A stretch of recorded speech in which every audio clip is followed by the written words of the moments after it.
Shalom Bapak Ibu yang terkasih. Kalau kita membaca dalam Matius pasal 2, yaitu teksnya berbunyi, pembunuhan anak-anak di Betlehem.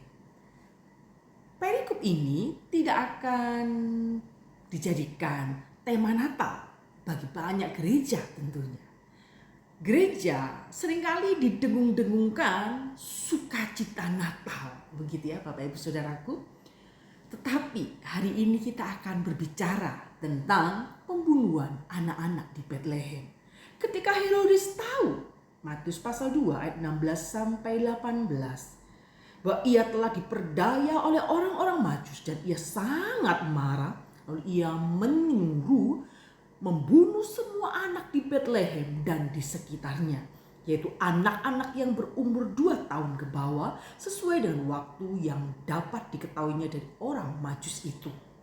Dengan demikian genaplah firman yang disampaikan oleh Nabi Yeremia. Terdengarlah suara di Rama, tangis dan ratap yang amat sedih. Rahel menangisi anak-anaknya dan ia tidak mau dihibur sebab mereka tidak ada lagi.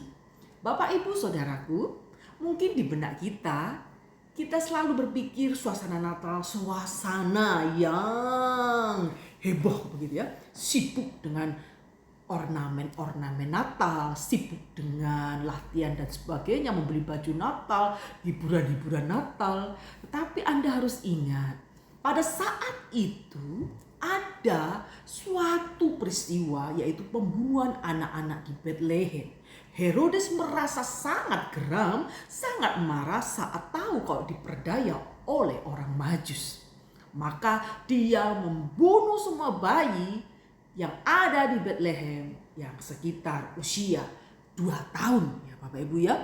Anak-anak yang berumur 2 tahun ke bawah ya Bapak Ibu Saudaraku. Tentu saat itu situasinya begitu mencekam ya Bapak Ibu Saudaraku. Karena Betlehem ini kota kecil, ya mungkin tidak sebanyak yang dibunuh mungkin. Mungkin banyak orang yang berpikir anak-anak yang dibunuh saat itu kira-kira berapa bilangannya? Ya, ini menurut tafsiran saja ya, mungkin di bawah 20 begitu Bapak Ibu Saudaraku, karena saat itu tidak semua bayi itu laki-laki ya. Enggak semua di suatu keluarga itu ada bayi yang usianya di bawah 2 tahun gitu ya. Jadi mungkin itu sekitar 20 lah. Bapak Ibu, bayi-bayi yang tak berdosa ini dibunuh, tentu saja tangisan yang terdengar dari orang tuanya bukan.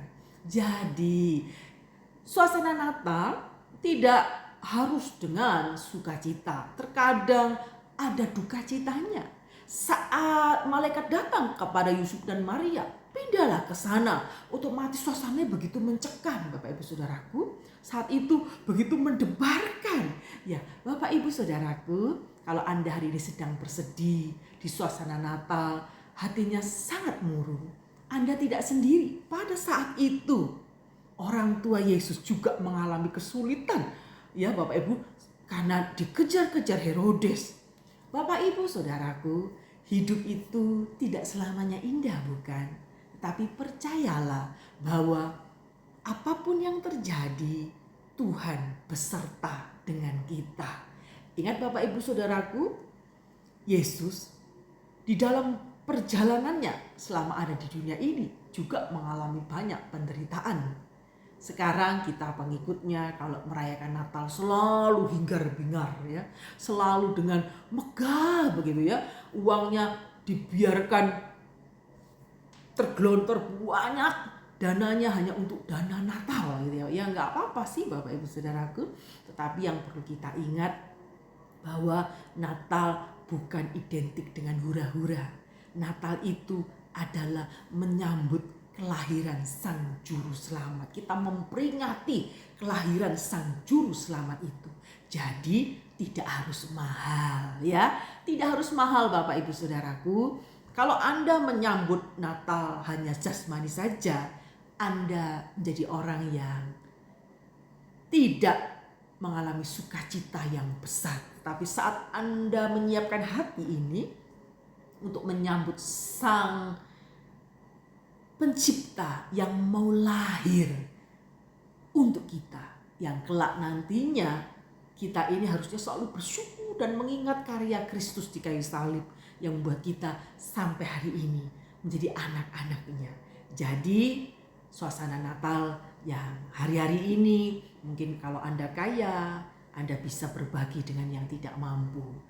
Ucapkanlah selamat Natal dengan kesederhanaan, jangan dengan glamor ya Bapak Ibu Saudaraku ya, karena di luar sana ada banyak anak-anak Tuhan yang tidak mampu. Jadi kita perlu menjadi seperti Kristus yang rendah hati, selalu bisa menempatkan diri dimanapun Anda berada. Dan kalau ada orang berpikir begini, oh perayaan Natal itu hanya untuk Dewa Matahari ya, menyembah Dewa Matahari.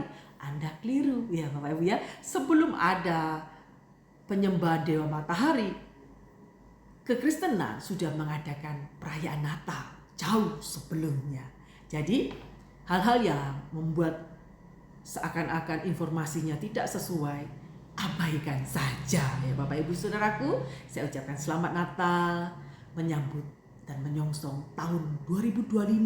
Saya ucapkan selamat menyongsong tahun baru. Tuhan Yesus memberkati kita semuanya, kiranya damai Natal beserta kita semuanya. God bless you.